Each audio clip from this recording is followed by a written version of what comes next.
All right, let's go on a journey. I want you to picture the desert at night. Really see it.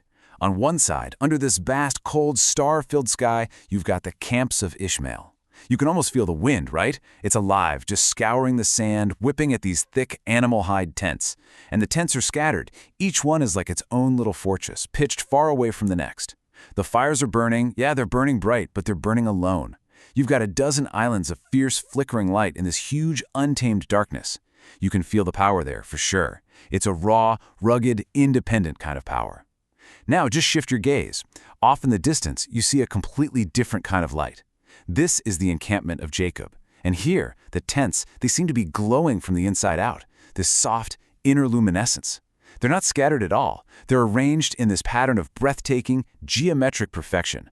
And you realize, this isn't about military strategy. This is a living mandala. It's like a circuit board of pure light laid out on the earth, and the whole thing is humming with a single, unified, silent purpose.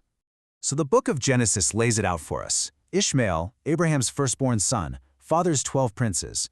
And then Jacob, Abraham's grandson, fathers the 12 sons who become the 12 tribes of Israel. Now the Zohar, the foundational text of Jewish mysticism, looks at this perfect parallel and basically says, hold on a second. Is this just some random curious echo in a family history? Or is this a deliberate cosmic blueprint, a code that's been embedded into the very fabric of humanity's story, showing us two totally different operating systems for reality itself? So yeah, you guessed it. Let's dive deep into this code. All right, so for this deep dive, here's our roadmap. We're going to journey through 6 sections. We'll start at the very beginning, the divergence of the 2 seeds. Then we'll get into the architecture of Ishmael's lineage, and then contrast that with the unified, holy structure of Jacob's. After that, we'll uncover the secret ingredient, the one thing that makes Jacob's system totally unique. We'll break down the cosmic numbers behind it all, and then finally, we'll pull it all together for the ultimate lesson about building something that's meant to last forever. To really get the 2 sets of 12, we have to rewind all the way back to their single source, Abraham.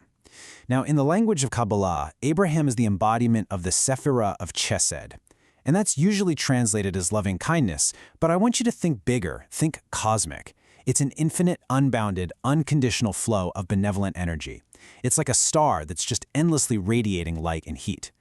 But here's the thing. Pure, unbounded energy, by itself, can't create a stable world. It's too much. It would just overwhelm everything. It needs a container. It needs a structure. And this is where his lineage splits, presenting 2 profoundly different ways to channel that infinite light and build something with it. You know, what's so fascinating here is we are way beyond a simple family drama. This slide really frames the 2 sons as cosmic principles. Ishmael represents Abraham's energy flowing outward, completely unconcealed. In Kabbalah, this is the principle of klippah, which literally means a shell or a husk. Now, this isn't evil, not at all. It's the protective outer layer of something. It's powerful, it's absolutely necessary, but its nature is to remain external. Isaac, on the other hand, embodies the total opposite principle, gevura. Now, that translates as severity or judgment, but the deeper meaning is all about discipline, definition, and structure. He is the vessel, purpose-built to contain Abraham's holy flow. And gevura isn't a bad thing. It's the focused strength you need to draw a line, to give shape to the light, to build a stable, internal foundation. So you've got these 2 principles. One is all about expanding in the world. The other is about building a sanctuary for God within the world.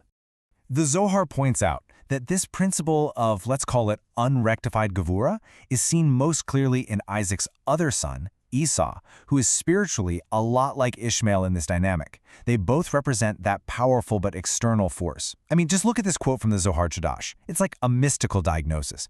Esau's whole reality is painted red, a dome.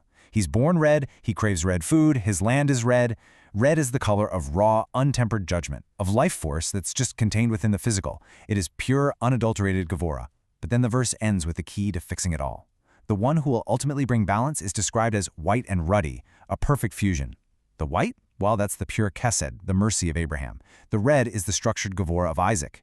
You see, the goal isn't to get rid of the red, it's to weave it together with the white. And that synthesis, that's the entire secret of Jacob's line. Okay, so now we come to Ishmael's descendants. The Torah calls them 12 Nisim, or princes, and the root of that word means to be lifted up. So each one is elevated, a chieftain, a ruler in his own right. Their power is real, it's undeniable, but its very nature, as we're about to see, is rooted in separation, in fragmentation. Think of each one as a mountain peak, but with these deep, unbridgeable valleys between them. And that single fact defines both their worldly strength and their ultimate spiritual limitation. To really get this, let's use a modern analogy. I want you to think of the two lineages as two different kinds of computer architecture. The lineage of Ishmael represents a powerful system for sure, but it's fundamentally external and disconnected. So here's the crucial point. Each of the 12 princes is like its own high-performance cloud server. It can execute tasks, exert incredible influence, no doubt, but they operate outside the divine firewall of holiness. And what that means is they are fundamentally firewalled from the sacred source code that animates all of reality. They're running powerful applications, but they have zero access to the core operating system. And, just as importantly, they aren't networked with each other. Their power is simply additive. You have one server plus another server plus a third. There's no synergy, no distributed processing. It's a system that's perfectly designed for temporary, worldly dominion. Empires rise and empires fall because by its very nature, a fragmented system like this is inherently unstable.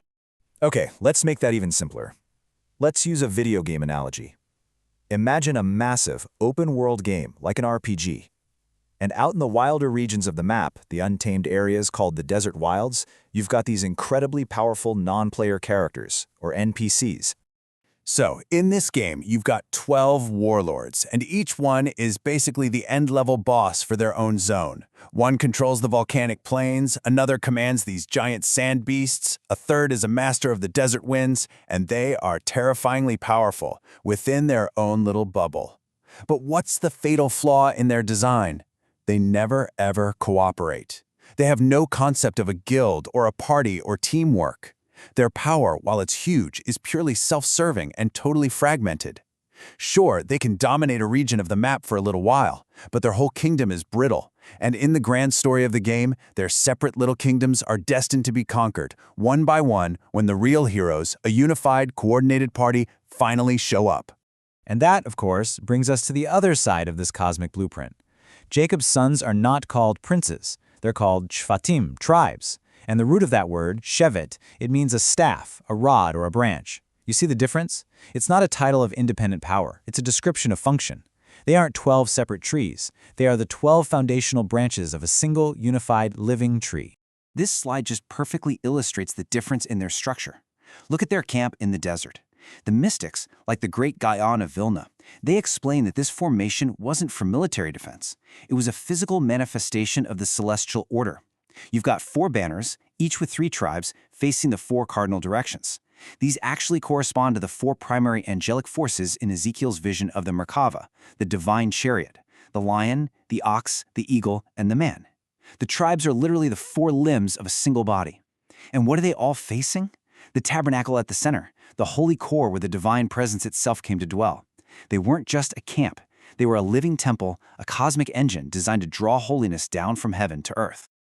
Okay, let's go back to our cosmic engineering analogy. If Ishmael's lineage was like a bunch of external cloud servers, Jacob's lineage is something way more intricate, way more essential and integrated. It is the divine architecture itself.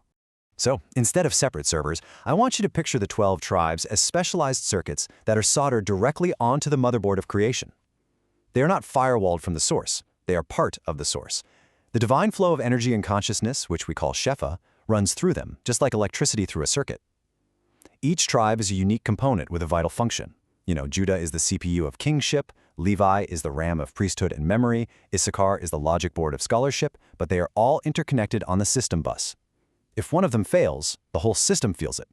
This is not a system for conquering the world, it's the system that runs the world. It's the sacred interface between the heavenly realms and the earthly plane.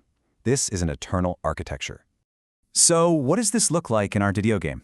Well, it's a completely different game mechanic. We are not talking about regional warlords anymore. Now we're talking about the main player characters, the heroes of the central quest. In this version, the Holy Kingdom is protected by 12 heroes, and each one has a specific character class with its own unique skill tree. Judah is the paladin, right? The kingly warrior. Levi is the priest, channeling holy energy. Issachar is the scholar, who deciphers ancient lore. Now, if you play them solo, they're capable, they're strong, but their true world-changing power is only unlocked through teamwork, through party synergy. And when all 12 heroes unite and activate their abilities in perfect harmony, they unlock their ultimate skill. They combine to form the divine chariot. And this isn't an attack that just defeats one enemy. This is a world-altering event. It can heal corrupted land, it can close demonic portals, and it can open a direct, unmediated channel to the game's creators. Their synergy defines and sustains the reality of the game itself. So what's the real difference here? What's the secret sauce? Why can Jacob's 12 sons unify into this holy chariot while Ishmael's 12 princes are stuck as fragmented warlords? Well, the answer isn't in the 12. It's in the one who stands with them. The answer is Jacob. He's the central processing unit, the unifying principle that was completely absent in that external system. Jacob's spiritual archetype is the Sephirah of Tiferet, and this is the absolute heart of the Zohar's entire explanation. So Tiferet sits on the central column of the Tree of Life. To its right, you have the Sephirah of Chesed, that boundless loving kindness of his grandfather Abraham. And to its left, you have Gevurah, the severe, disciplined structure of his father Isaac. Tiferet's whole job is to harmonize these two opposing but essential energies. It doesn't pick one over the other. It weaves them together to create beauty, truth, and a reality that can actually sustain itself. Jacob isn't just another link in the chain. He is the active force of integration. He is the trunk of the tree of life that holds the branches of mercy and judgment together and allows them to bear fruit. The Zohar Shadash reveals this secret in what looks like a really simple story. When Jacob is managing Laban's flock, he peels white streaks into rods to influence how the sheep breed. Now, the mystics explain this wasn't just animal husbandry, this was a cosmic meditation in action. The raw rod, the branch, that represents the principle of Gevurah, the red, the judgment, the outer shell. By carefully peeling it, Jacob is making the white appear. He is revealing the inner core of Chesed, of pure mercy that exists inside the structure of severity. He is actively, consciously weaving together the red and the white, creating a balanced, holy pattern that he then imprints onto physical reality. And the result? Blessed and holy multiplication. That is Tiferet in action. This entire cosmic blueprint is encoded in numbers. To the Kabbalists, numbers aren't just quantities, they are energetic principles. They are blueprints for states of being. And the key numbers at play here, 12, 13, and 5, they reveal the deep mechanics of what is really going on. Okay, this slide right here is the master key. Both systems have the number 12. 12 is the number of perfected static structure. Think about it, the 12 signs of the zodiac, the 12 months of the year. It's the fixed framework, the channels that the energy of creation flows through. But here is the crucial difference. Jacob's system has a 13th element, himself. 13 is the number of unity that transcends and holds the structure of 12 together. The Hebrew word for one, echad, has a numerical value of 13. This number is associated with the 13 divine attributes of mercy, a power that is above the fixed laws of nature. Ishmael's system is just 12 separate ones. Jacob's system is 12 plus 1, a unified 13. And what does this 12 held by one system create? It creates a vessel, which in Kabbalah is represented by the number 5. This number corresponds to the kingdom on earth, the Sephirah of Malchut, a finished vessel ready to receive the Shekinah, the indwelling divine presence. Simply put, a unified 13 creates a home for God. So let's bring it all home. What is the ultimate lesson of this cosmic blueprint, this whole tale of two 12s? Well, it's a fundamental distinction between two kinds of power. The power that is built to conquer, and the power that is built to endure for all of eternity. Let's just look at this final contrast. The power of the 12 princes is worldly. It's measured in land, armies, physical dominion. And because it's fragmented, it is inherently temporary. Empires, by their very nature, are structures of sand that the winds of time will always blow away. The architecture of the 12 tribes is spiritual. It's a network of holy channels. And because it is unified and hardwired to the source, it is eternal. It serves as the permanent interface between heaven and earth. So the first system is designed to conquer the world, but the second system, it's designed to sustain and sanctify the world. One is a story written in the pages of history. The other is the engine that drives history itself. And this brings this ancient blueprint directly into our own lives right now. The Zohar is asking us to look at the architecture of our own souls. Are we building a collection of scattered successes, 12 separate princes? A great career over here, a powerful hobby over there, a list of achievements that don't really talk to one another? Or are we building a unified structure where every single part of our life is interconnected by a central, holy purpose, creating an impact that actually lasts? That's the enduring question that this text leaves us with. Thank you for joining us for this complete journey through the Pardes. We hope these ancient truths help you and your family improve your own dimensions this week. If you enjoyed this deep dive, please like, subscribe, and share which part of the journey touched your soul in the comments. We'll see you in the next chapter.